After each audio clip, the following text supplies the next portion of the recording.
Hello বন্ধুরা, দীঘাতে চলে এসেছি। তো এখানে দীঘার মতো জায়গায় কম খরচের মধ্যে গেস্ট হাউস বা হোটেল পাওয়াটা খুবই কি বলবো। তবে আমরা যে হোটেলটার মধ্যে আছি, তো আপনাদের হোটেলটা দেখাবো, দেখবেন, চলুন। খুবই ভালো। মা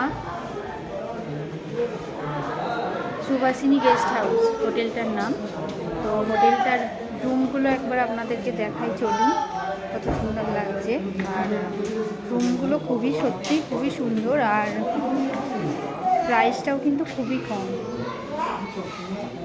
এই হচ্ছে সুভাষিনী গেস্ট হাউস। তো আমাদের এটা একটা দেওর আমাদের, আমরা পুরো একটা ট্রিমে এসেছি। তো হোটেলের রুমগুলো সত্যি খুব ভালো, তাই তো? ভালো তো? তো খুব ভালো, আর কম প্রাইসের মধ্যে আমার মনে হয় রুমগুলো সত্যি খুবই ভালো। এটা আমাদের একটা রুম, আমাদের 3টে রুম বুকিং হয়েছে।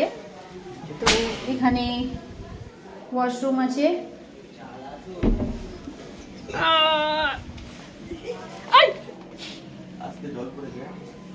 তো এখানে আমার 2 দেওর ঘুমাচ্ছে। তো এই রুমটাও দেখুন কত সুন্দর লাগছে। তো আপনারা আসতে চাইলে বা আসলে তো এই হোটেলটায় আসতে পারেন খুব কম প্রাইসের মধ্যে, Subhashini guest house. Thank you ভিডিওটা দেখার জন্য। আর এটা হচ্ছে এই হোটেলের আমাদেরকে দেওয়া গিফট।